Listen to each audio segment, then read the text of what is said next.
गजाननं भूतगणाधिसेवतम्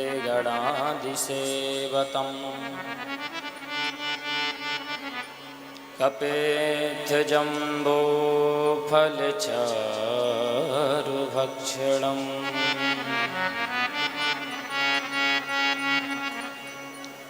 उमासुतं शोकविनाशकारकम्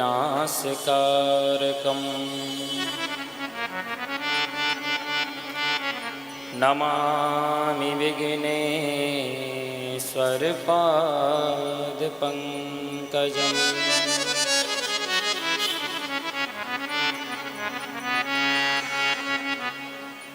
ध्येयं सदा परिभवग्नमभीष्टदोहम् तीर्थास्पदं सर्वविरञ्चनुतं शरण्यम्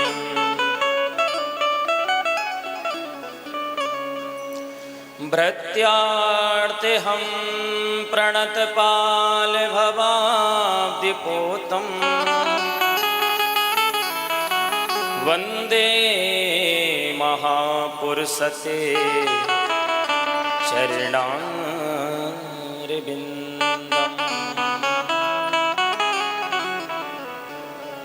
चैतन्यं सुमनं मनमनं मानं मनं मानसम्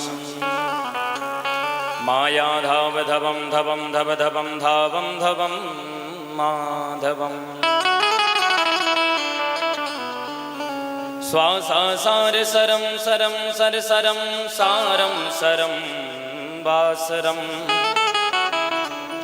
वैकुण्ठाधिभवं भवं भवभवं भावं भवं सांभवम्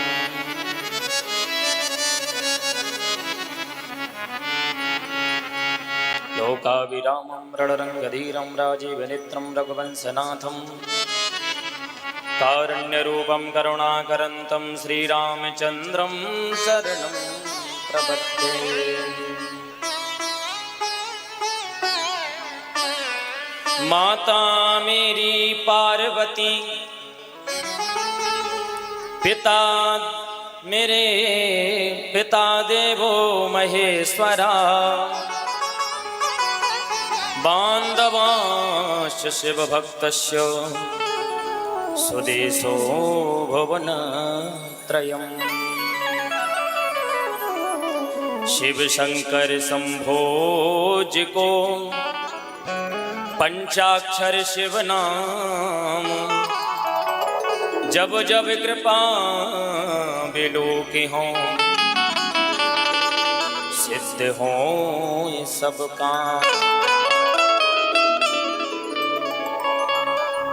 लेत सदा सुध दीन की सहज दया के धाम। जननी जनक यशदास के प्रभु श्री सीता।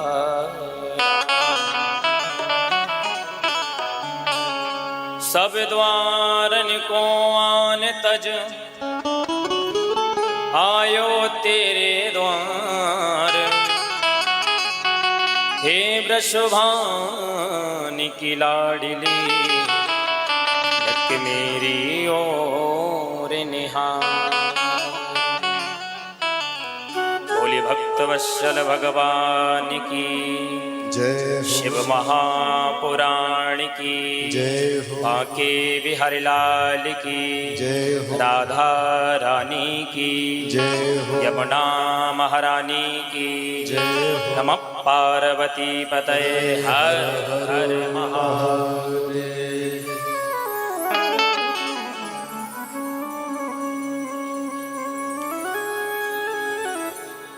परम आराध्य साक्षात शिव स्वरूप शिव महापुराण को कोटि कोटि प्रणाम।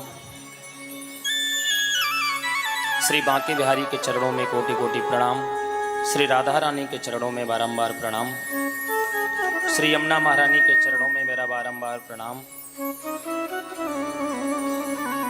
शिव शक्ति पीठ माँ चामुंडा मैया के चरणों में बारंबार प्रणाम है। और इस पावन पुण्य भूमि श्री धाम वृंदावन को बार बार प्रणाम है। और भगवत रसिक संत भक्त वृंद इन सभी के हृदय रूपी मंदिर में अपने प्यारे ठाकुर का दर्शन करते हुए व्यासपीठ से आप सभी भक्तों को मेरा बारंबार प्रणाम है। और यूट्यूब के माध्यम से जो भक्त इस कथा का रसस्वादन कर रहे हैं उन सभी भक्तों को भी मेरा व्यासपीठ से प्रणाम है, वंदन है, अभिनंदन है। भाव से कहेंगे नमः पार्वती पतये हर हर महादेव। आइए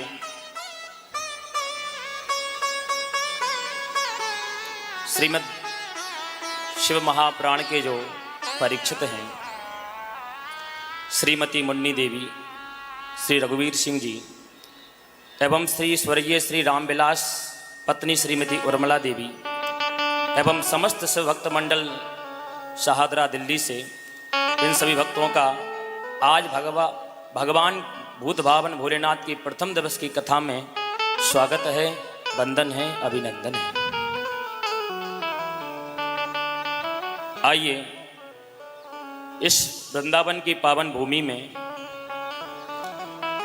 इस वृंदावन की पावन भूमि जो ब्रज 84 कोस की ब्रज मंडल में 12 महावन में एक प्यारा सा वन है जिसका नाम है प्यारा वृंदावन, और जिसमें हम और आप इस शिव महापुराण की पावन कथा श्रवण करने के लिए एकत्रित हुए हैं। यहाँ पर ये कोई साधारण भूमि नहीं है, ये साक्षात गोलोक धाम से भगवान श्री कृष्ण प्रिया प्रीतम राधा रानी के आदेश से भगवान कृष्ण ही 84 कोस भूमि को यहाँ भेजते हैं श्री धाम वृंदावन में। कहते हैं भागवत में गर्ग संहिता में कथा आती है, जब भगवान ने कहा कि राधे पृथ्वी पर भक्तों का उद्धार करने के लिए हमको चलना है, तो राधा रानी ने कहा स्वामी जहाँ श्री धाम वृंदावन नहीं है, जहाँ ब्रज की 84 कोस की भूमि नहीं है, जहाँ श्री यमुना महारानी नहीं है, जहाँ गिरिराज गोवर्धन नहीं है, वहाँ मैं नहीं जा सकती। भगवान ने गोलोक धाम से ये स्पेशल भूमि जो 84 कोस की ब्रज भूमि है जिसमें 12 महावन हैं, ये स्वयं ठाकुर जी ने गोलोक धाम से भेजी है। भाव से कहेंगे राधे राधे। ये कोई साधारण भूमि नहीं है। और यहाँ पर जब भगवान कृष्ण कन्हैया का अवतार हुआ गोकुल में, और स्वयं भगवान भूत भावन भोलेनाथ जोगी का वेश बना करके कन्हैया के दर्शन करने के लिए आए। और तो और जब साक्षात श्री कृष्ण कन्हैया ने यहाँ पर महारास किया तो स्वयं गोपी बन करके महारास में आए। और ऐसे शिव महापुराण की कथा कहने के लिए हम और आप एकत्रित हुए हैं। और विश्वास मानिए जब तक श्री हरि की कृपा नहीं होगी तब तक ये पावन कथा शिव कथा सुनने को हमको प्राप्त नहीं हो सकती। क्योंकि संसार में भाग्यशाली आपने सुने होंगे और महाभाग्यशाली भी सुने होंगे, पर सौभाग्यशाली वो हैं जो भगवान की पावन कथा को स्वयं श्री धाम वृंदावन में ठाकुर जी के चरणों में बैठ करके श्रवण कर लें। वो भाग्यशाली नहीं रहे, सौभाग्यशाली। क्योंकि संसार में ध्यान देना प्रेमियों, कुछ कार्य ऐसे होते हैं संसार में जो अपबल से होते हैं। अपबल का अर्थ है कि अपने ही बल से होते हैं। और कुछ कार्य ऐसे हैं संसार में जो तपबल से होते हैं। और कुछ कार्य ऐसे हैं संसार में जो बाहुबल से होते हैं। लेकिन संत कहते हैं अपबल तपबल बाहुबल और चौथो बल है दाम।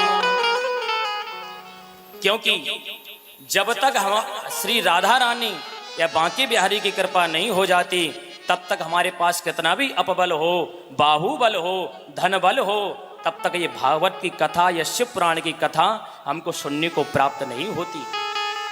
क्योंकि जब उनकी कृपा हो जाती है तब हमको ये पावन कथा सुनने को प्राप्त होती है।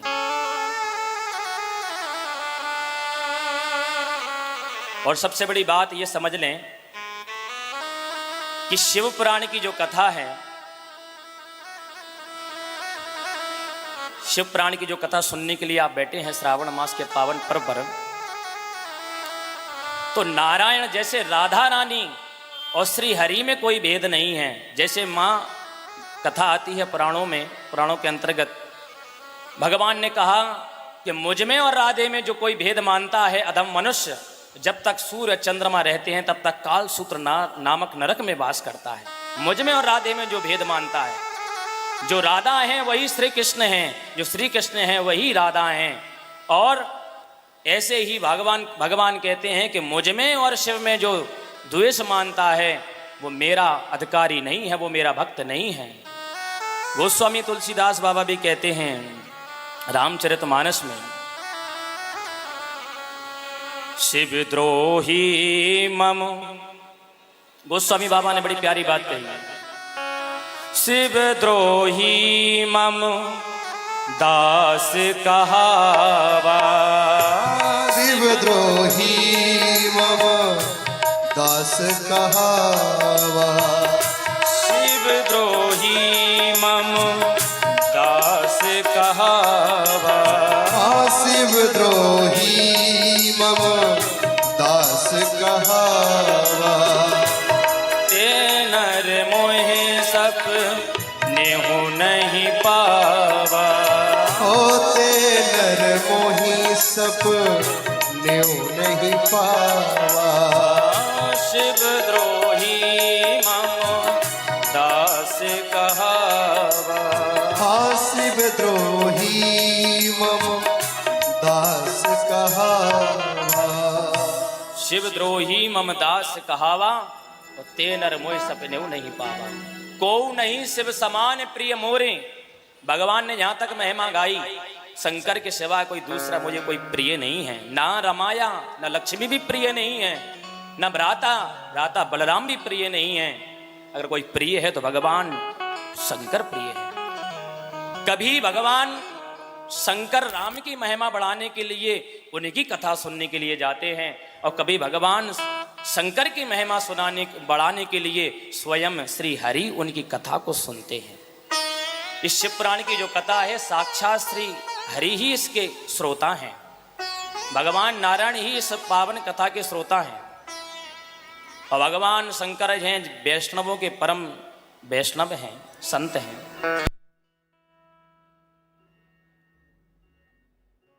क्योंकि भगवान शंकर जैसा दयालु दूसरा कोई देव संसार में है नहीं। क्योंकि अन्य देवता जब कृपा करते हैं तो पात्रता और कुपात्रता देखते हैं, लेकिन भगवान शंकर किसी पर जब दृष्टि डालते हैं, कृपा करते हैं, तो उसकी कुपात्रता या पात्रता पर ध्यान नहीं देते। अगर कोई हाथ जोड़ करके खड़ा है तो भगवान शंकर को दया आ जाती है कि मेरा भक्त है, मेरे शिव मंदिर में हाथ जोड़ करके खड़ा है, तो सब कुछ दे देते हैं। कहते हैं कि रावण को सोने की लंका दान में दे दी। भगवान विष्णु को, जहाँ तक भगवान विष्णु का एक नाम है नारायण।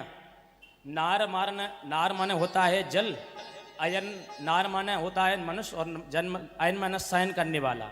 नार माने जल और अयन माने शयन करने वाला। जिस पे भगवान जल पर शयन करें वो भगवान नारायण होते हैं। भगवान का जो विष्णु नाम है भगवान शंकर ने ही प्रदान किया, विष्णु। और तो और भगवान के पास में जो आयुध है, जो चक्र है, वो भी भगवान शंकर ने ही प्रदान किया। और तो और कुबेर को धन का मालिक बना दिया। आगे कथा सुनेंगे आप।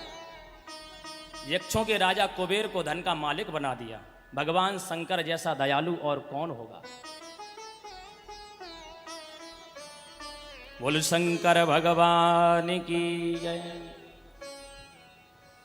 आइए भगवान शंकर का गुणगान करते हुए अपनी पावन कथा की ओर। आज महात्मा की कथा है, और महात्मा की कथा की ओर, क्योंकि आज बारिश भी बहुत तेज हुई, पानी अंदर भर गया था, और ये रोड तो ऐसे दिखाई भी नहीं दे रही थी। ऐसा लग रहा था जैसे साक्षात यमुना जी यहीं पे आ गई है। बहुत तेज वेग, ऐसा लग रहा था कि कैसे कथा होगी। लेकिन जैसी प्रभु की इच्छा, और श्रावण मास है और वैसे ही वर्षा ऋतु है, एक बार भाव से कहेंगे राधे राधे। आइए भगवान शंकर का गुणगान करते हुए अपनी कथा की ओर बढ़ेंगे।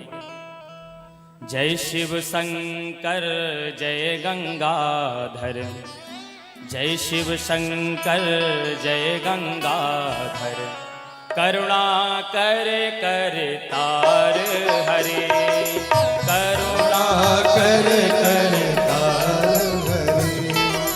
जय शिव शंकर जय गंगाधर, जय शिव शंकर जय गंगाधर, करुणा कर कर तार हरे। ओ करुणा कर कर तार। सभी गाइए हाथ जोड़ करके। जय शिव शंकर जय गंगाधर, जय शिव शंकर जय गंगाधर, करुणा कर कर तार हरे, करुणा कर कर तार हरे। बोलो शंकर भगवान की।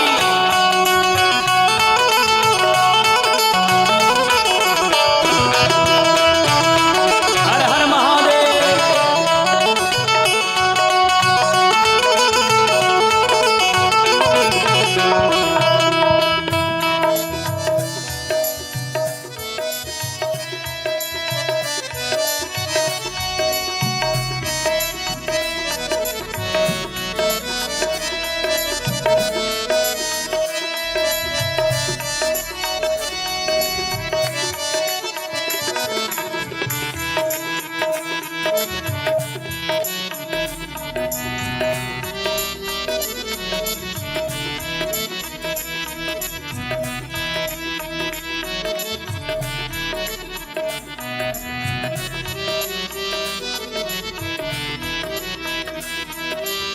और जय शशि शेखर जय डमरूधर, जय शशि शेखर जय डमरूधर, जय शशि शेखर जय डमरूधर, जय शशि शेखर जय डमरूधर, जय जय प्रेमागार हरे।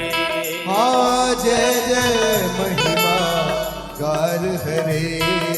जय त्रिपुरारी जय मदहारी, जय त्रिपुरारी जय मदहारी, अमित अनंत अपार हरे, अमित अनंत अपार हरे। पार्वती पति हरे हरे शंभु, पार्वती पति हर हर शंभु, पाहि पाहि दातार हरे। हाँ पाहि पाहि दातार हरे। पाहि पाहि दातार हरे। हाँ पाहि पाहि दातार। जय हो।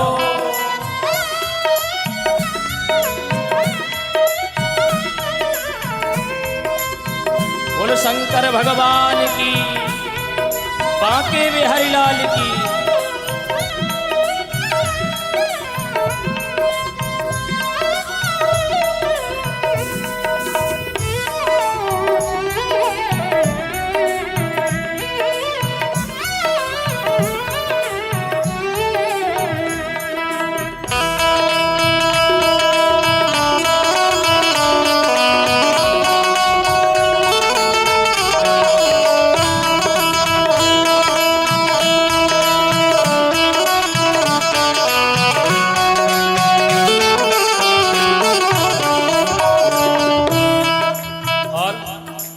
जय रामेश्वर जय नागेश्वर, जय रामेश्वर जय नागेश्वर, जय रामेश्वर जय नागेश्वर, जय रामेश्वर जय नागेश्वर।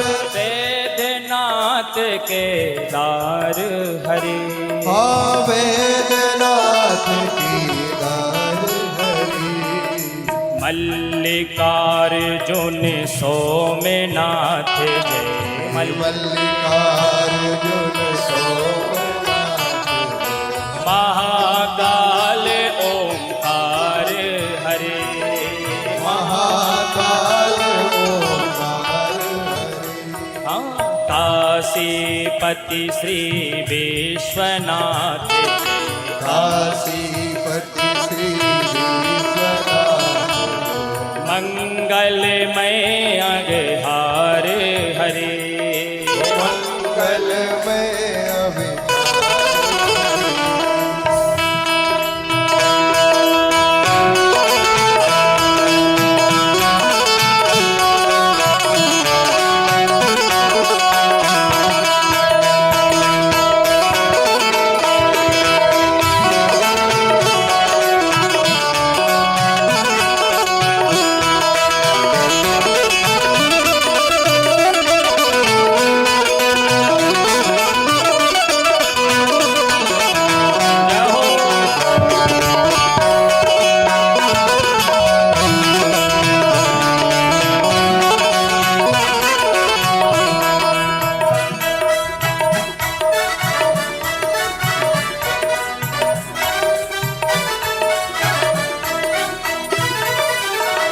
और भोले बाबा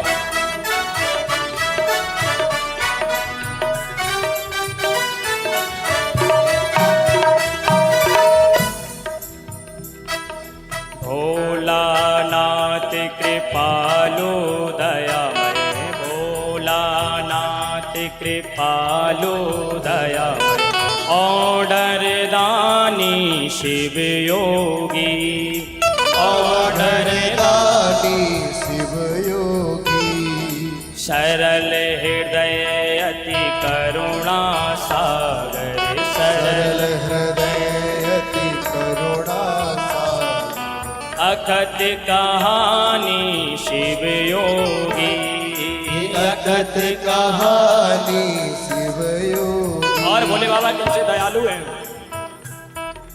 निमिष मात्र में दे देते हैं निमिष मात्र में दे देते नव निधि मन मानी शिव योगी नव निधवानी शिव योगी भक्तों पर सर्वस्व लुटा भक्तों पर सर्वस्व लुटाने बने मसानी शिव योगी बने मसानी शिव योगी बने मसानी शिव योगी बने मसानी शिव योगी जय शिव शंकर जय गंगा जय शिव शंकर जय गंगा करुणा कर कर तार हरि ओ करुणा कर कर तार हरे करुणा कर कर तार हरि ओ करुणा कर कर तार हरे करुणा कर कर तार हरि करुणा कर कर तार हरि करुणा कर कर तार हरे करुणा कर कर तार हरे करुणा कर कर तार हरे नमः पार्वती पतये हर हर महादेव जय शिव शंकर जय गंगा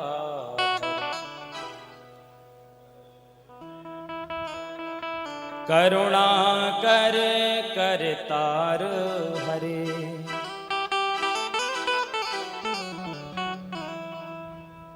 भगवान शंकर जैसा करुणावान दयावान संसार में कोई दूसरा देव नहीं है। कहते हैं कि जो देव जो अमृत पीते हैं वो देव होते हैं, जो विष पान करते हैं वो महादेव होते हैं। जो विष का पान करते हैं, समाज की बुराई जो अपने ऊपर धारण कर लें वो महादेव हैं। कहते हैं समुद्र मंथन हुआ और देवता किस लिए मंथन कर रहे थे? अमृत पान करने के लिए।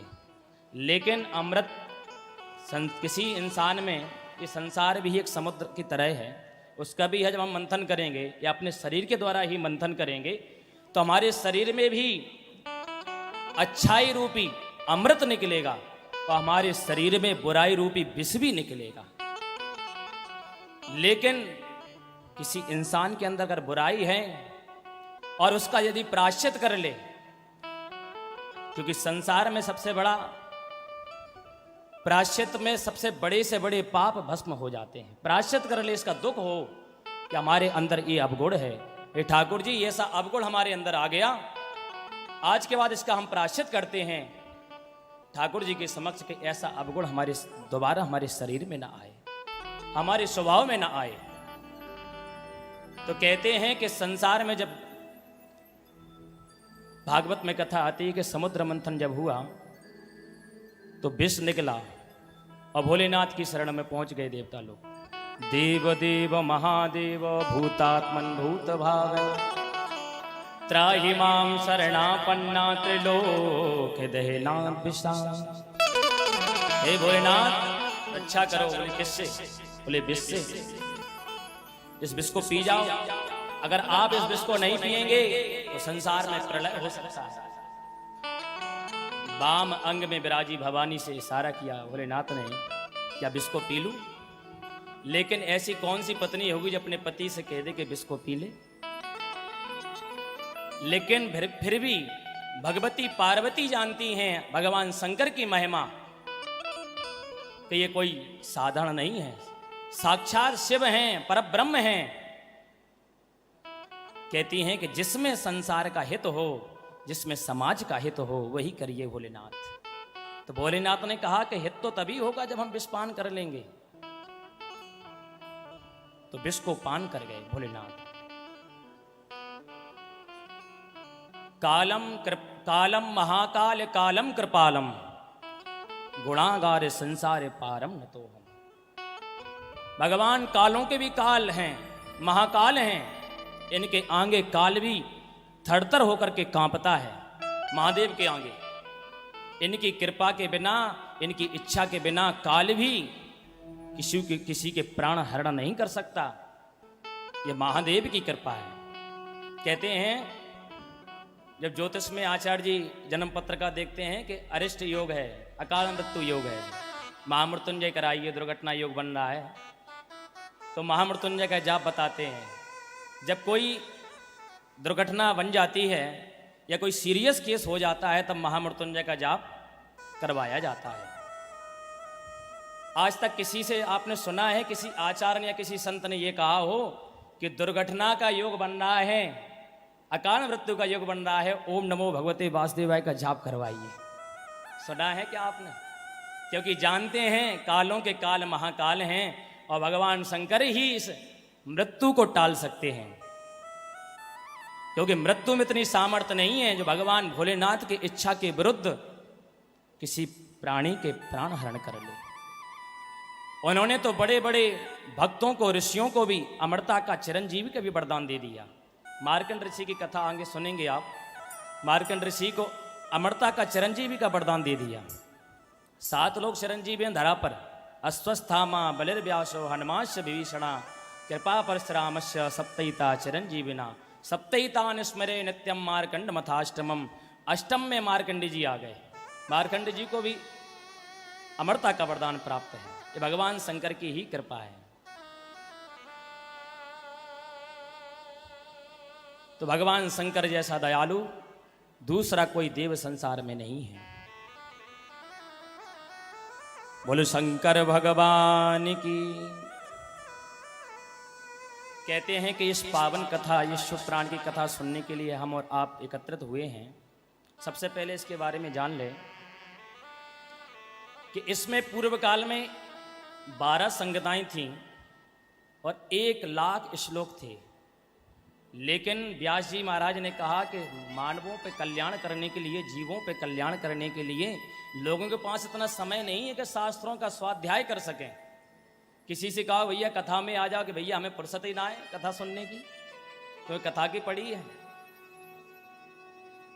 कहने का मतलब ये है, जब तक श्री हरि की कृपा नहीं होगी, जब तक श्री हरि की या राधा रानी की या शिव और पार्वती मैया की कृपा नहीं होगी, तब तक ये कथा सुनने को उसे प्राप्त नहीं हो सकती। ये कथा भी भगवान की कृपा से ही प्राप्त होती है।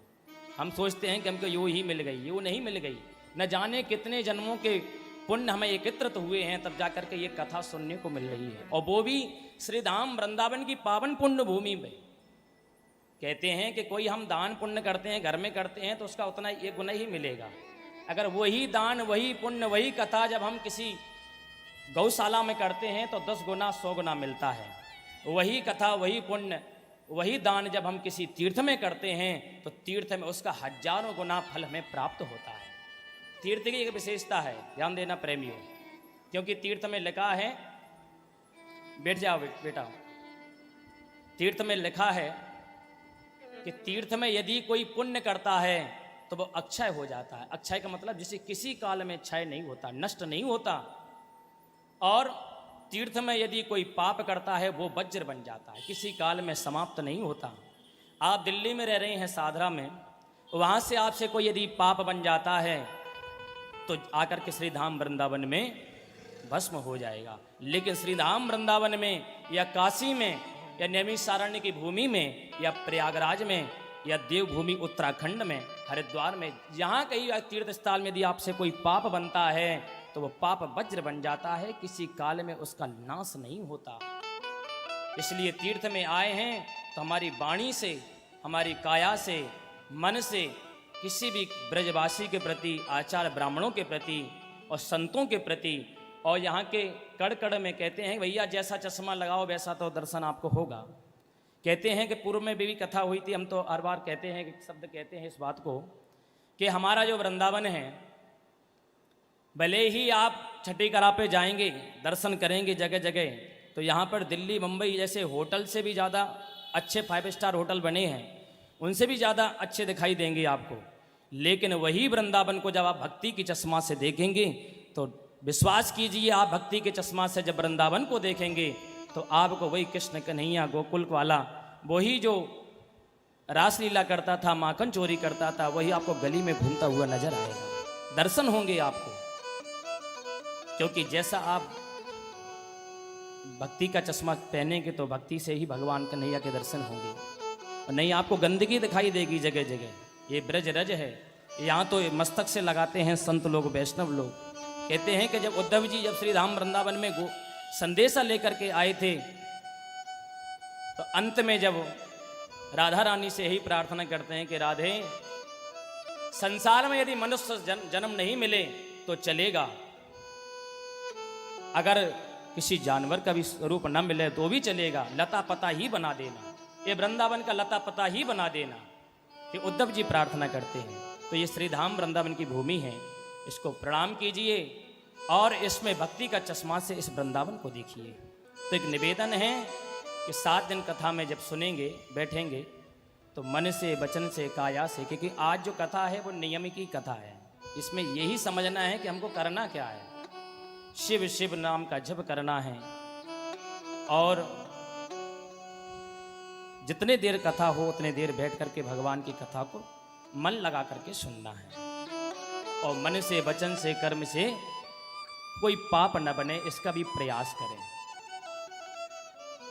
एक बार कहेंगे राधे राधे। तो चर्चा चल रही थी कि इसमें 1 लाख श्लोक हैं, लेकिन व्यास जी महाराज ने जब कृपा करी जीवों पर कल्याण करने के लिए तो इसमें 24,000 श्लोक मात्र कर दिए, संक्षिप्त कर दिया शिव पुराण, और इसमें 7 संगताएं कर दी। सबसे पहली संगता है विद्येश्वर संगता, दूसरी संगता है रुद्र संगता, और तीसरी संगता है शतरुद्र संगता, और चौथी संगता है कोट रुद्र संगता, और पंचम संगता है उमा संगता, और षष्ठम संगता है कैलाश संगता, और 7वीं संगता है वायवीय संगता। ये 7 संगता हैं शिव महापुराण में और 24,000 श्लोक हैं। और ये भी समझ लिए कब किसने कहाँ किसको कथा सुनाई, क्योंकि भागवत की जो परंपरा है, भगवान नारायण ने ब्रह्मा ब्रह्मा जी ने नारद जी को, नारद जी ने व्यास जी को, व्यास जी ने सुखदेव जी को, सुखदेव जी सूत आदि ऋषियों को संसार में कथा आई। ऐसे ही जो कथा है शिव पुराण की, सर्वप्रथम भगवान शंकर ने अपने गण नंदी को सुनाई। भगवान शंकर ने अपने प्यारे जो गण हैं नंदी, उनको ये कथा सुनाई और नंदी ने ये कथा सनकादिक ऋषियों को सुनाई।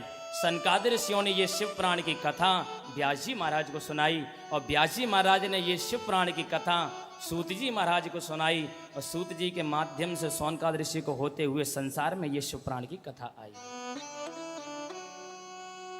बोलो राधे राधे। शौनक जी कौन हैं?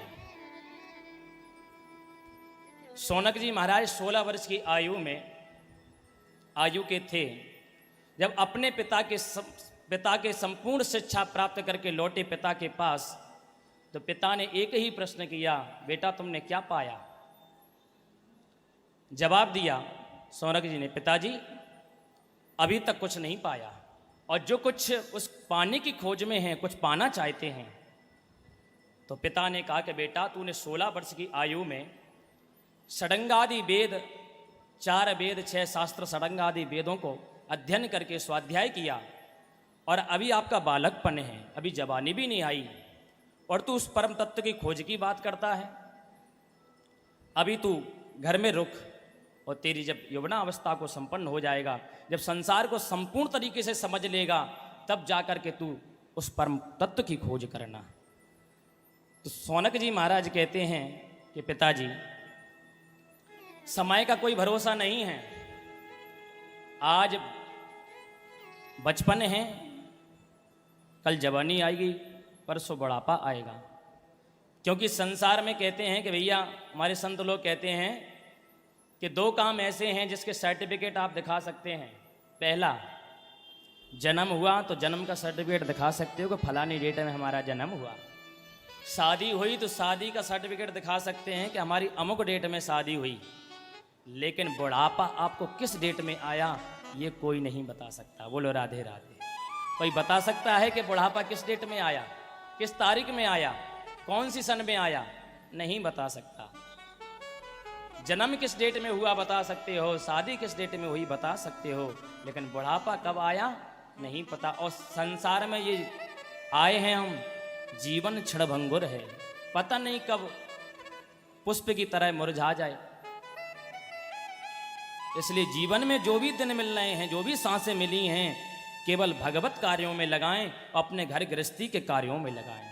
क्योंकि गृहस्थ मार्ग भी बहुत बड़ा है, ऐसा नहीं है। गृहस्थी में रह रहे हो, गृहस्थ में रहना बुरा नहीं है। संसार में गृहस्थियों की बुराई नहीं की पुराणों ऋषियों ने, लेकिन यही कहा कि संसार में यदि सबसे बड़ा कोई ट्रैफिक है तो वह गृहस्थी का मार्ग है। क्योंकि जो सन्यासी जो मार्ग है वो एक हाईवे की तरह है, बाईपास हाईवे की तरह। बाईपास हाईवे जो शहर के बाहर बना होता है ना, कि शहर में अंदर नहीं जाना, ट्रैफिक है तो बाहर से गुजर जाओ। ऐसे ही जो सन्यास जो मार्ग है, संत कहते हैं वो बाईपास हाईवे की तरह है। और जो गृहस्थी का जो मार्ग है वो क्या है? एक ट्रैफिक है। कभी बुआ जी रूठ गई, कभी चाचा जी रूठ गए, कभी पापा जी रूठ गए, कभी मम्मी जी रूठ गई, कभी बहन जी रूठ गई, कभी भैया रूठ गए। संसार में पूरा जीवन मनाने में ही चला जाता है। संसार में जो मुखिया होता है उस पर कितना भार होता है घर का। कभी बच्चों के लिए परवरिश करे, बच्चों के लिए ही धन एकत्रित करता है कि कैसे भी हमारे बच्चे, हमारी पत्नी हमारे इस सुख को भोग सके। अपना मुखिया अपने स्वयं कष्ट उठा करके अपनी पत्नी को, अपने बच्चों को, अपने माता पिता को सुख देता है, अपने स्वयं शरीर को कष्ट दे करके, कि कैसे भी हमारा परिवार सुखी हो। लेकिन फिर भी उसके जीवन में कितने जंजाल रहते हैं। और यही गृहस्थी के मार्ग से कहते हैं कि असली ट्रैफिक तो वही है जो गृहस्थी के मार्ग से होकर के निकल जाए। इसलिए गृहस्थ धर्म सबसे बड़ा धर्म है और गृहस्थ धर्म से ही सारे आश्रमों की व्यवस्था बन रही है।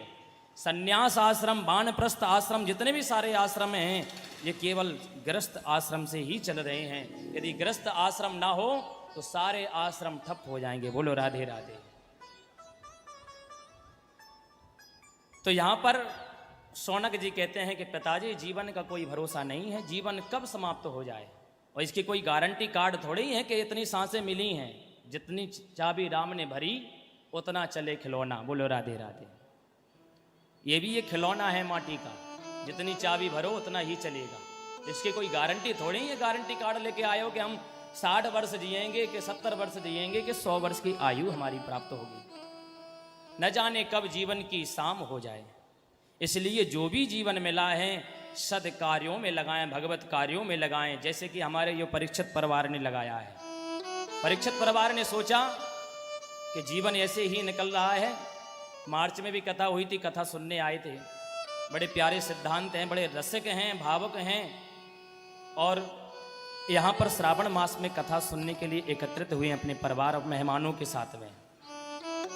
बड़े प्यारे भाव हैं, संतों की कृपा हुई। हमारे संत लोग कहते हैं कि भैया जब हमारे पुण्य एकत्रित होते हैं, सदपुण्य एकत्रित होते हैं, तब जाकर के हम कोई गौदान करते हैं, अन्नदान करते हैं या बहुत सारे दान करते हैं। दानों की आगे भी महिमा आएगी शिव पुराण में। कई प्रकार के दान हैं, गौदान करते हैं, अन्नदान करते हैं, वस्त्र दान करते हैं जब पुण्य एकत्रित होते हैं। लेकिन जब पितरों के पुण्य एकत्रित होते हैं एक साथ, जब पितरों की कृपा प्राप्त होती है, जब जाकर के एक बार शिव पुराण की कथा सुनने को प्राप्त होती है। न जाने कितने जन्मों के जब पितरों के पुण्य एकत्रित हो जाते हैं, तब जाकर के कथा कहने का, सुनने का सौभाग्य प्राप्त होता है। बोलो राधे राधे। तो ये पितरों की विशेष कृपा प्राप्त हुई है, यहाँ पर शिव पुराण की कथा सुनने को हम और आपको प्राप्त हो रही है। तो कहते हैं कि सौनक जी जो अपने पिताजी से संवाद करके चले गए सीधे कहाँ, क्योंकि जो सारी कथाएं हैं आपने सुना होगा, चाहे भगवान सत्यनारायण की ही कथा को सुना होगा। एक समय नैमिषारण्य के तीर्थ में, यानी कि नैमिषारण्य की पावन भूमि में ही सारी कथाओं का उदय होता है। लेकिन ये शिव पुराण की कथा अलौकिक है। ये कथा नैमिषारण्य की भूमि से नहीं होती, ये कथा भगवान की उत्तर प्रदेश के प्रयागराज तीर्थ से प्रारंभ होती है। यहाँ पर त्रिवेणी का कलकल करती हुई माँ गंगा बह रही हैं। प्रयागराज की पावन भूमि में श्री सौनक जी महाराज गए हैं। कहते हैं कि इनके सौनक जी जो महाराज हैं, इन्होंने जाकर के भरद्वाज के आश्रम में पहुंचे और भरद्वाज मुनि को प्रणाम किया कि यहाँ पर हम माघ का महीना है, माघ मकरगत रवि जब हुई, जब प्रयागराज में सूर्य मकर राशि में आते हैं ज्योतिष के अनुसार, तब जाकर के वहाँ पे कुंभ का मेला लगता है। कहाँ पे? प्रयागराज में। तो माघ का जब महीना आया तो सौनक जी वहाँ पर सत्र करने के लिए एकत्रित हुए। कहते हैं कि उनके 1 लाख शिष्य थे। कितने? 1 लाख। लेकिन जब सौनक जी ने ये बात कहा कि जिसे भोजन से प्रेम है वो जा सकता है, जिसे भजन से प्रेम है वो रुक सकता है। कहते हैं कि जब छटाई हुई तो 88,000 मात्र रह गए शिष्य। तो वही 88,000 ऋषि और सौनक जी प्रधान श्रोता बन गए और सत्र करने लगे एक से एक। लेकिन जैसे ही सत्र कर रहे थे, यज्ञ कर रहे थे, वहाँ पर श्री सूत जी महाराज का आगमन होता है। और सूत जी महाराज को देख करके 88,000 ऋषि खड़े हो गए और सौनक जी ने प्रश्न करके प्रणाम किया। श्री शिव पुराण महात्मा का प्यारा प्रथम श्लोक है, हे हे सूत महाप्राज्ञ सर्व सिद्धांत विप्रभो आख्यायी में कथा सारम पुराणानाम विशेषतः। हे महामती सूत जी महाराज, आप समस्त सिद्धांतों के ज्ञाता हैं। आप हमें समस्त पुराणों की कथाओं का सार श्रवण कराइए। कथाओं का सार क्या है? सदाचारस्य सद्भक्तिर विवेको वर्धते कथम। सदाचार, भक्ति और विवेक की वृद्धि कैसे होती है? संत लोग या वैष्णव लोग ऐसा क्या कार्य करते हैं कि अपने विवेक को बढ़ावा देते हैं, विवेक को जागृत करते हैं? ऐसा कौन सा कार्य करते हैं? तो गुरुदेव की महिमा गाई। गुरुदेव क्योंकि संसार में कालव्याल महात्रास विध्वंस कर्मोत्तमं शैवं पुराणं परमं शिवेनोक्तं पुरा मुनि। ध्यान देना, श्री शौनक जी महाराज कहते हैं कि श्री सूत जी महाराज कहते हैं कि शौनक जी, कालव्याल मुखग्रास, भागवत में भी यही शब्द आया, कालव्याल मुखग्रास त्रास निर्णास हेतवे, और शिव पुराण में ये शब्द आया, कालव्याल महात्रास विध्वांस कर्मोत्तमम। काल रूपी अजगर हमको खाने के लिए 24 घंटे मुंह फाड़ करके बैठा है। न जाने किसी की 25 वर्ष की आयु खाली, किसी की 50 वर्ष की आयु खाली।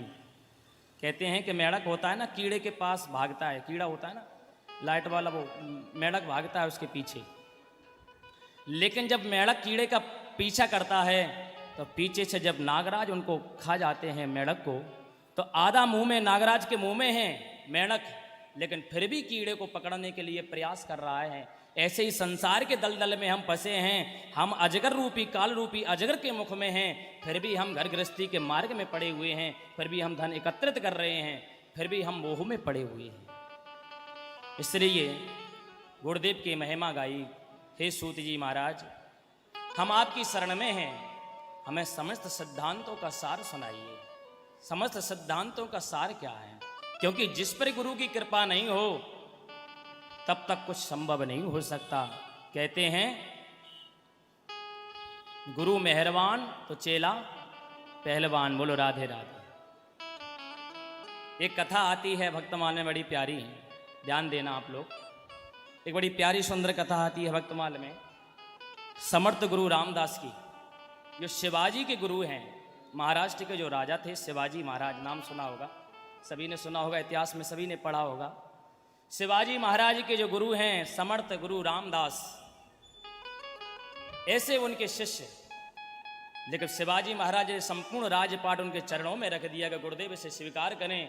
लेकिन ऐसे बीतरागी महात्मा संत समर्थ गुरु रामदास उसको स्वीकार करके उनको ही वापस लौटा देते हैं कि शिवाजी, जहाँ मेरा आशीर्वाद है, मेरी छत्र छाया में तू अपने राज्य का पालन करो, हमें ये राज्य नहीं चाहिए।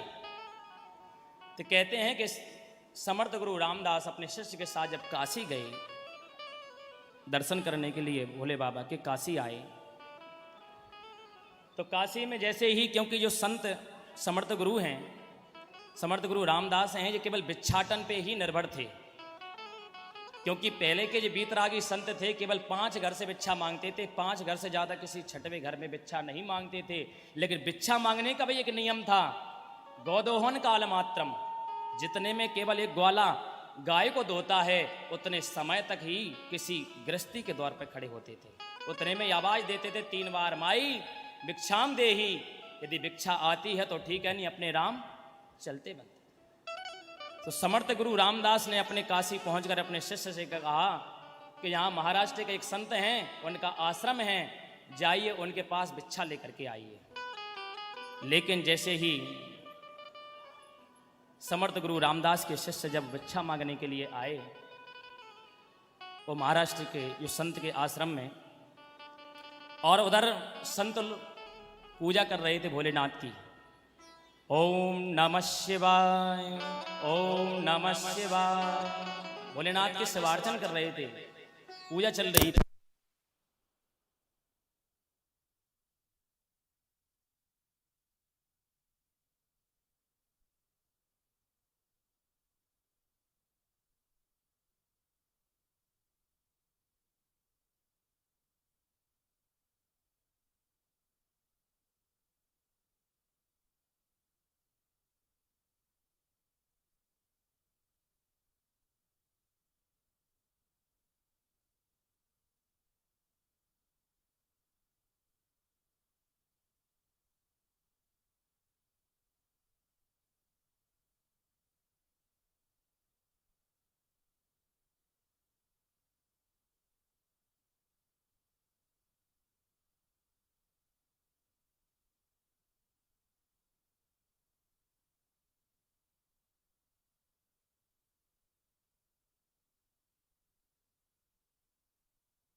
शिवाय ओम नमः शिवाय ओम नमः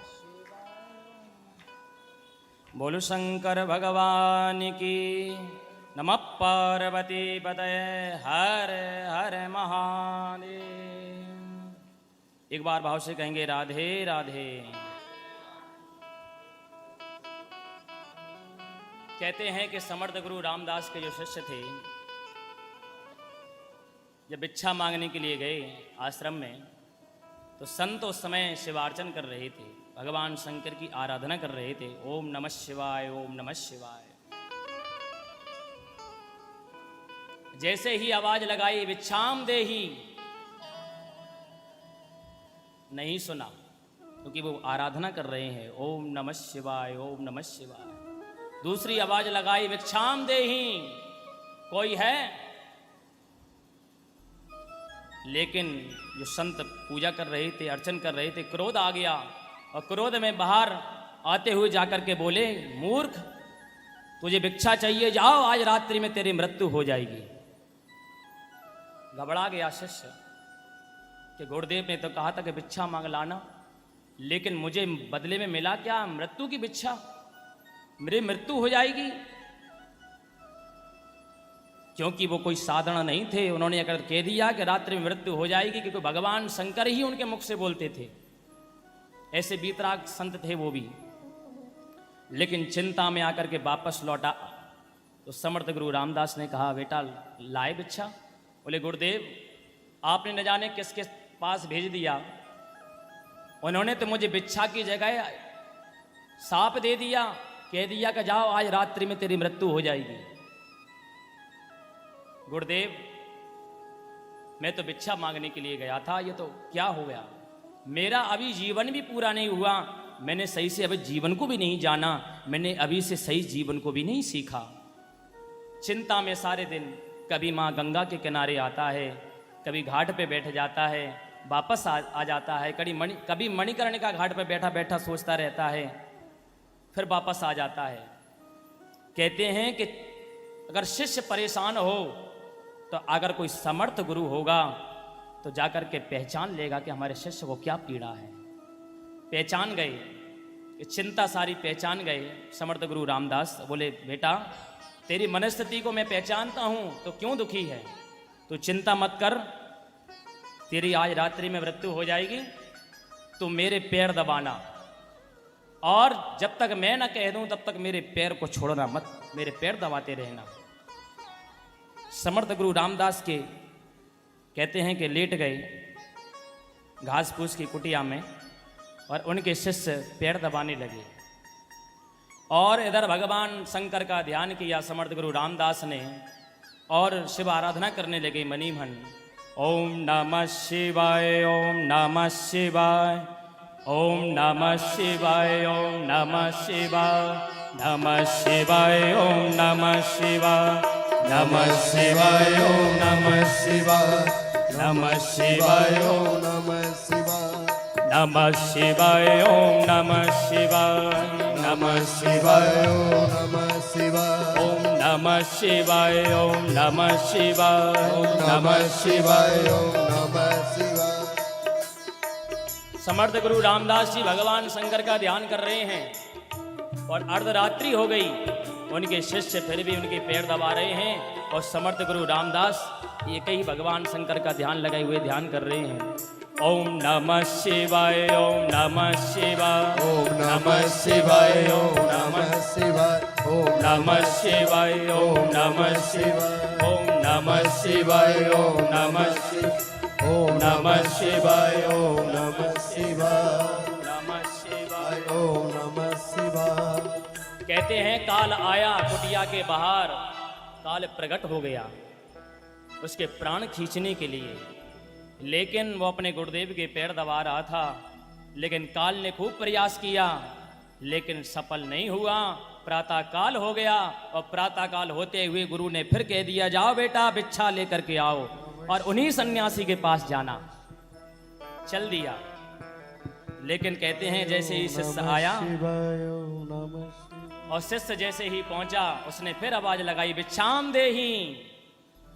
और जो शब्दों को सुना तो जो संत सेवा कर रहे थे भगवान शंकर की, पैरों तले जमीन खिसक गई कि मैंने तो इसे मृत्यु का साप दे दिया था कि आज रात्रि में इसकी मृत्यु होनी थी, ये जीवित कैसे खड़ा है मेरे दरवाजे पे।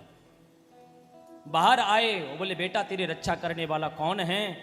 बोले जिस पे गुरु की कृपा हो, हमारे गुरु समर्थ गुरु रामदास हैं, और उन्होंने हमारी इस जीवन लीला समाप्त करने से पहले उन्होंने हमारे ऊपर कृपा की है, उनकी ही कृपा से आज आपके सामने खड़े हैं। समझ गए कि भैया ये कोई साधारण संत नहीं है, समर्थ गुरु रामदास।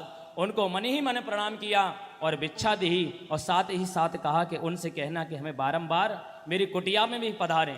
कहते हैं कि जिस पे गुरु की कृपा हो जाए तो उस शिष्य का कुछ बिगड़ नहीं सकता। बोले सदगुरुदेव भगवान की जय। जय हो। तो सूत जी महाराज की स्तुति की है कि गुरुदेव हमें आप पावन कथा का सार सुनाइए। जन्मांतरे भवेत् पुण्यम महिद्यस्य सुधीमता तस्य प्रीतिर भवेत् तत्र महाभाग्यवतो मुनि। जब कई जन्मों के पुण्य उदय होते हैं तब जीव को एक बार शिव महापुराण की कथा सुनने को प्राप्त होती है। राजसूय यज्ञ जो बड़े बड़े राजा करते थे प्राचीन समय में, वाजपेयी यज्ञ, राजसूय यज्ञ, ये शिव पुराण की भी बराबरी नहीं कर सकते। गंगादी नदियां मिलकर भी इस शिव पुराण की बराबरी नहीं कर सकते। यहां तक की महिमा, कहां तक इसकी महिमा गाऊं। स्वयं शारदा लिख करके भी इस शिव महापुराण का अपने मुख से वर्णन नहीं कर सकती। आइए हम सभी लोग मिलकर शिव महापुराण की वंदना करें। वंदे शिवम पुराणम ही सर्वदाहम प्रसन्नधि। सोनक जी ने प्रश्न किया आगे गुरुदेव, हे सूत जी महाराज, इस शिव महापुराण की कथा श्रवण से कैसे कैसे पापियों का उद्धार हो सकता है? यदि उद्धार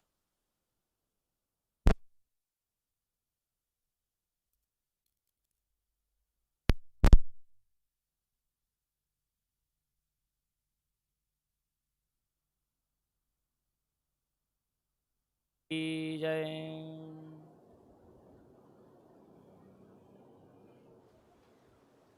श्री राधे। बोलो शंकर भगवान की जय। भैया का राहु केतु ला गया हो या मैं?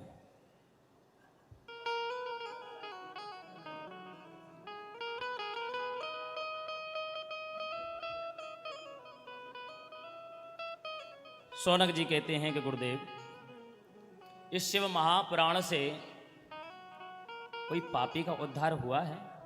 जैसे श्रीमद् भागवत में सनकाद ऋषियों से श्री नारद जी ने प्रश्न किया था कि इस भागवत की कथा सुनने से क्या कोई किसी पापी का उद्धार हुआ है, ऐसे ही श्री सोनक जी महाराज ने सूत जी से महाराज से पूछा। और श्री सूत जी महाराज कहते हैं कि सावधान होकर के सुनिए, सावधानतया शृणु। कैसे कैसे पापी तर सकते हैं और कैसे कैसे पापी का उद्धार हुआ, हम एक नहीं दो दो उदाहरण प्रस्तुत करते हैं। श्री सूत जी महाराज दो उदाहरण देते हैं। ये मानवा पाप कृतो दुराचार रतः खलः कामादि निरता नित्यम तेपि शुध्यन्ति नैनवै। हे शौनक जी, जो मनुष्य पापी, दुराचारी, खल तथा कामी और क्रोध में निरंतर डूबे रहते हैं, वे भी इस पुराण से पवित्र हो जाते हैं। जो पाखंडी हैं, जो अपने माता पिता की सेवा नहीं करते, जो छल करते रहते हैं, ऐसा व्यक्ति भी शिव पुराण की कथा को सुन ले, वो भी पावन पवित्र हो जाता है। यत् पुण्यम सर्वदानेषु सर्वयज्ञेषु वा मुनि।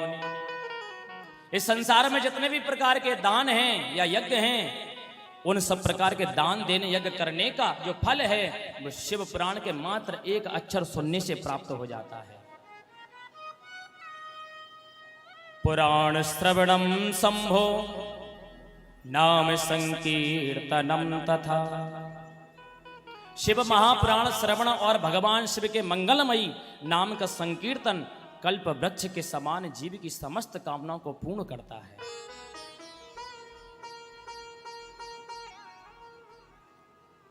सदा सेव्या सदा सेव्या सदा सेव्या विशेषतः एतच्छिव पुराणस्य कथा परम पाविनी।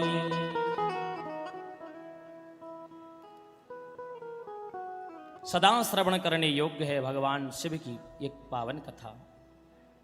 कहते हैं कि सूदिये महाराज के ऋषियों, आसीत किरात नगरे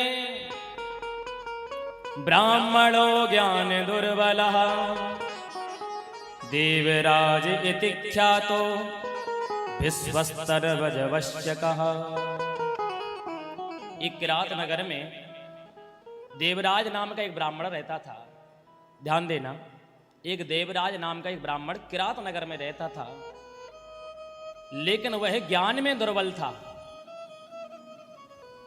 ब्राह्मण के लिए ज्ञान दुर्बल कह देना बहुत बड़ी बात है। शरीर से दुर्बल हो तो चलेगा, लेकिन ब्राह्मण ज्ञान में दुर्बल नहीं होना चाहिए।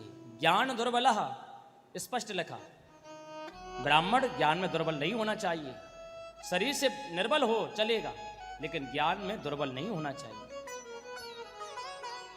देवराज अपने ही लोगों को ठगने का कार्य करता था। उसने जितना भी धन अपने जीवन में एकत्रित किया, सब अधर्म से एकत्रित किया। कहते हैं कि एक बार वो तालाब के किनारे नहाने के लिए गया, एक शोभा नाम की जो वेश्या थी, उससे जाकर के उसने प्रीति कर ली, प्रेम कर लिया। जबकि पहले से ही शादीशुदा था, लेकिन उसके प्रेम में बेहल होकर के जब वापस आया, कहने लगा कि हम आपसे बहुत प्रेम करते हैं, हमारे घर चलो, बहुत सारा धन। और वेश्या को क्या चाहिए? धन।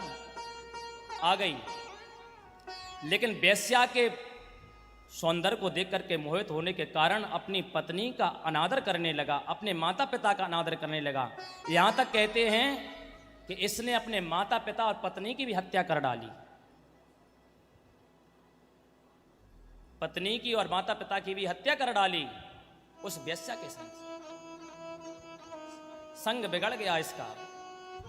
संत कहते हैं कि जो वेश्या हैं, काया सो काम जात यश को सब नाम जात। वेश्याओं का संग करने से क्या हो जाता है? शरीर की काया चली जाती है, जो सौंदर्य है, जो तेज है, वो नष्ट हो जाता है। काया सो काम जात यश को सब नाम जात। आपका जो यश है, आपके पूर्वजों का जो यश है, आपके पूर्वजों ने जो कीर्तिमान स्थापित किया है अपने वंश का, वो आपका सब नष्ट हो जाता है किसी वेश्या के संग करने से। राग रस रीत जात गुरुजन की शर्म जात। जिस गुरु से आप दीक्षित हैं, बड़े बड़े जिनका नाम है, आप यदि किसी वेश्या का संग कर लेते हैं तो उन गुरुओं की भी बेचारे की नाक कट जाती है। उत्तम सब कर्म जात कुल के सब धर्म जात वेश्या के संग से। कुल के सब धर्म चले जाते हैं, नष्ट हो जाते हैं एक वेश्या के संग करने से। देवराज नाम का जो ब्राह्मण है, इसने वेश्या का संग करके अपने सारे कर्मों को, इसके जो भी कर्म थे सब नष्ट हो गए। कुल के सब धर्म से सब नष्ट हो गए। माता पिता को तो इसने हत्या कर ही डाली, पत्नी की भी हत्या कर डाली। लेकिन संयोग से अंत समय इसका आया, इसने जीवन में कोई धर्म नहीं किया, क्योंकि अधर्म से ही धन एकत्रित किया, वेश्या का संग किया। और वेश्या कब तक रहेगी? जब तक तुम्हारे पास धन है। जिस देखा कि इसके पास धन नहीं है तो वेश्या भी अपने चलती बनी, ठोकरे खाने लगा। माता पिता नहीं है, क्योंकि जीवन में अगर कोई संग देता है तो माता पिता या फिर पत्नी, क्योंकि पत्नी की भी हत्या कर डाली, माता पिता की भी हत्या कर डाली। अब किसका संग करें? क्योंकि इसको कोई पास बैठाने में भी शर्म आती थी, किसको साथ इसको पास में बैठाएं। इसका संग करने के लिए डरते थे, ये अधर्मी है, इसे वेश्या का संग करने वाला, इसने अपने माता पिता की हत्या की है। ये माता पितृ हत्यारा है। कहते हैं कि ठोकर खाते खाते जीवन का जब अंतिम समय आया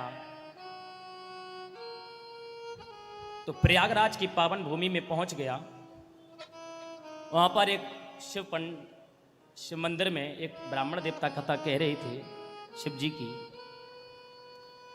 और शिव की कथा को इसने सुन लिया। और इधर यम के दूत जब इसको लेने के लिए आए, प्राण खींचने के लिए आए, तो सीधे यमलोक को जब ले जाने लगे तो कहते हैं वहां पर भगवान शंकर के साक्षात रुद्रगण ही प्रकट हो जाते हैं, उनके दूत प्रकट हो जाते हैं। बोलो शंकर भगवान की जय हो। देवराजं समामोच्य विमाने परमाद्भुते उपवेश्य यदा दूतः कैलासं गतमुत्सुकः। इतने में भगवान शिव के पार्षद प्रकट हो जाते हैं, भस्म धारण किए, रुद्राक्ष धारण किए, प्रकट हो गए।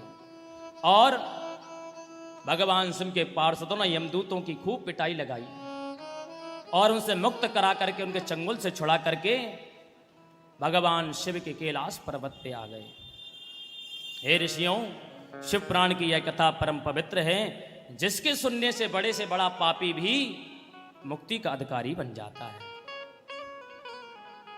संत कहते हैं धन्या शिव पुराणस्य कथा परम पाविनी यस्या श्रवण मात्रेण पापीयानपि मुक्ति भाव। जिस देवराज ने धन के लोभ में अपने माता पिता की हत्या कर दी, अपनी पत्नी की हत्या कर दी, और कुकर्म, जितने जीवन के सारे कुकर्म होते हैं सब कुकर्म किए, फिर भी इसने एक शिव पुराण को सुन करके शिव लोक की प्राप्ति हो गई। मातृ पितृ बधू हंता वेश्यागामी च मध्यपा। शिव पुराण के महात्मा को सुनते ही सौनक जी प्रसन्न हो गए और सौनक जी कहते हैं धन्या धन्या कथा संभो त्वं धन्यो धन्य एव च यदा कर्ण मात्रेण शिवलोकम ब्रजे नरा। धन्य है शिव पुराण की कथा जो ऐसे ऐसे पापी को ताड़ देती है। बोलो शंकर भगवान की। दूसरा उदाहरण प्रस्तुत करते हैं सूत जी महाराज के ऋषियों। आइए भगवान शंकर का गुणगान करते हैं, पर अपनी कथा की ओर बढ़ेंगे क्योंकि आप लोगों को भी आलस आ रहा है। एक बार भाव से कहेंगे राधे राधे राधे राधे। अरे शिव भोले भंडारी शरण हम आए तुम्हारी। शिव भोले भंडारी शरण हम आए तुम्हारी। शिव भोले भंडारी शरण हम आए तुम्हारी।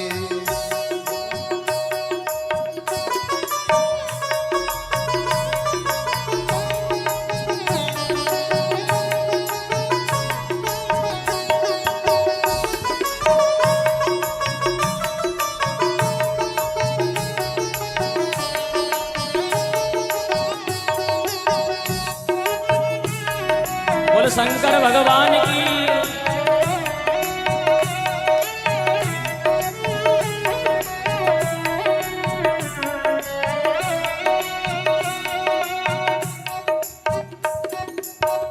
शिव भोले भंडारी शरण हम आए तुम्हारी।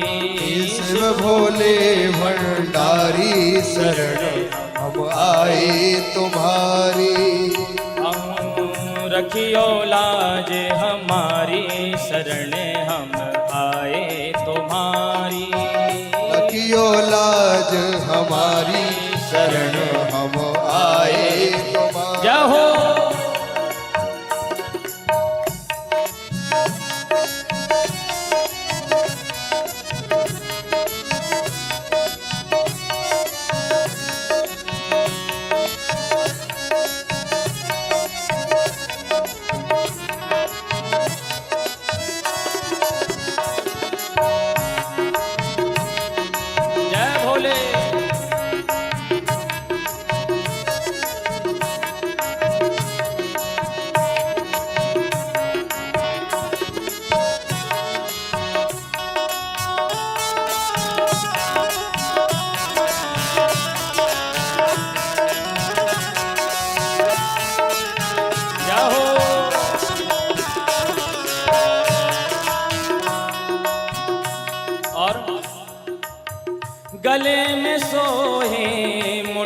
की माला, गले में सोहे मुंड की माला, गले में सोहे मुंडी की माला, गले में सोहे मुंड की माला, गले में सोहे मुंडी की माला, गले में सोहे मुंड की माला।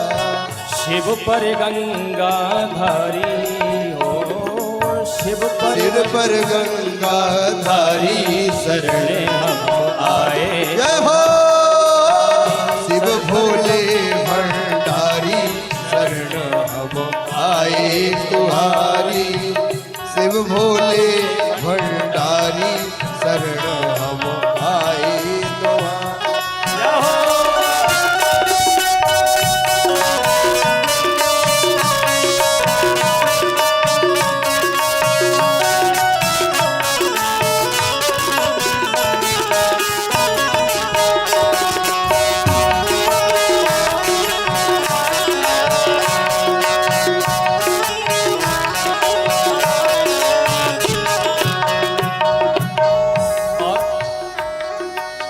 बामो भाग जग जननी विराजी, बाम भाग जन जननी विराजे, बामो भाग जग जननी विराजी, बाम भाग जन जननी विराजे, बामो भाग जग जननी विराजे, बाम भाग जग जननी विराजे। शंकर डमरू धारी हो, शंकर शंकर डमरू धारी शरणे हम आए तुम्हारी, शंकर डमरू धारी शरणे हम आए तुम्हारी।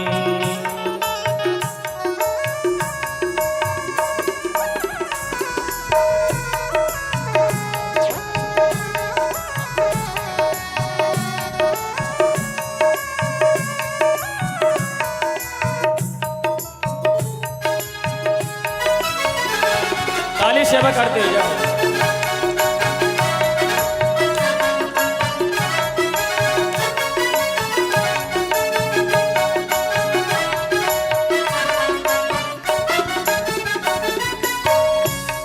अर्ध चंद्रमा मस्तक सोहे, अर्ध चंद्रमा मस्तक सोहे, अर्ध चंद्रमा मस्तक सोहे, अर्ध चंद्रमा मस्तक सोहे।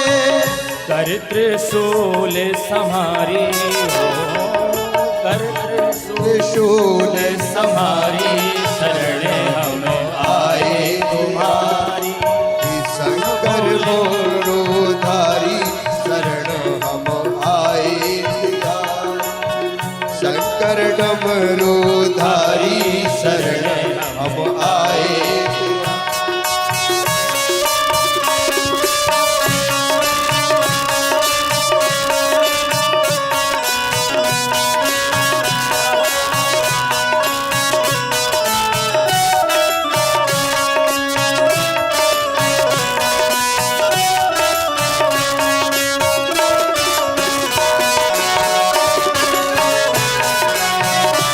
जय होले।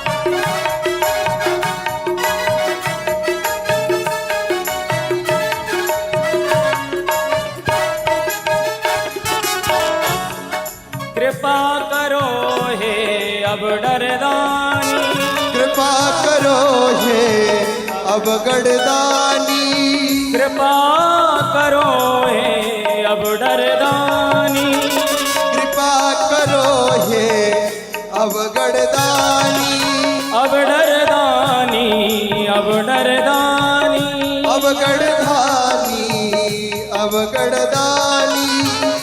सब भक्तन संकट हारी हो, सब भक्तन संकट हारी शरण हम आए तिहारी शंकर डमरूधारी शरण हम आए तुम्हारी।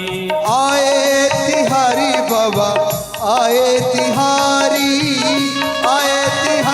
बाबा आए तिहारी। दोनों हाथ उठा के ताली बजाते हुए बोलिए शंकर डमरूधारी शरण हम आए तिहारी शंकर डमरूधारी शरण हम आए तिहारी शंकर डमरूधारी शरण हम आए शरण हम आए तिहारी। हाँ शरण हम आए तिहारी शरण हम आए तिहारी। बोल शंकर भगवान की। नमः पार्वती पतये हर हर महादेव।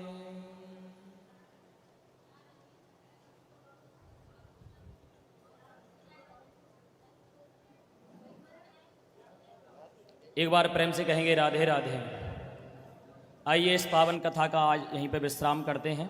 आज प्रथम दिवस है और अन्य व्यवस्थाओं में समय लग ही जाता है, और वैसे भी आज बारिश हो गई तो कथा भी विलम्ब हो गई।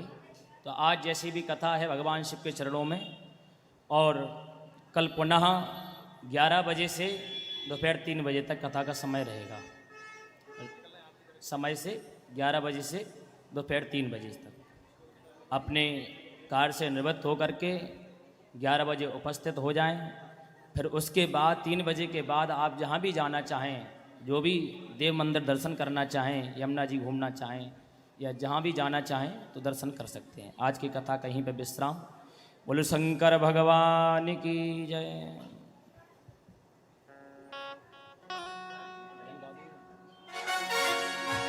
श्री राधे श्री राधे श्री राधे। या में दे दो, या में श्री राधे। अभी सभी लोग अपने स्थान श्री पर बैठे राधे रहना। श्री राधे श्याम। एक प्यारा सा भजन श्री के बाद राधे आरती होगी। श्री राधे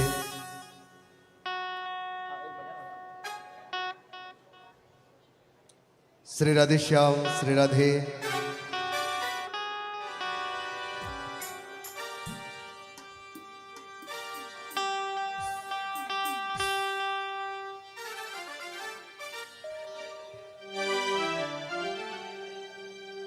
ऐसा डमरू बजाया भोलेनाथ ने, सारा कैलाश पर्वत मगन हो गया।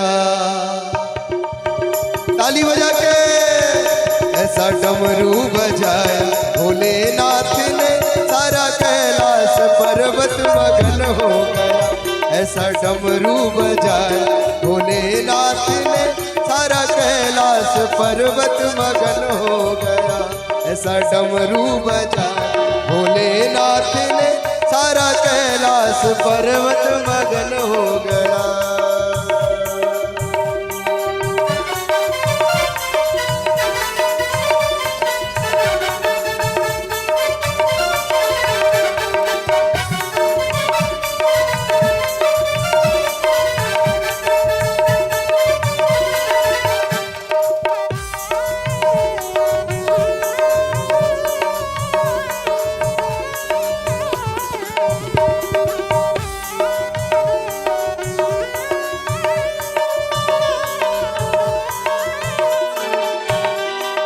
डमरू को सुन करके गणपति चले, डमरू को सुन करके गणपति चले।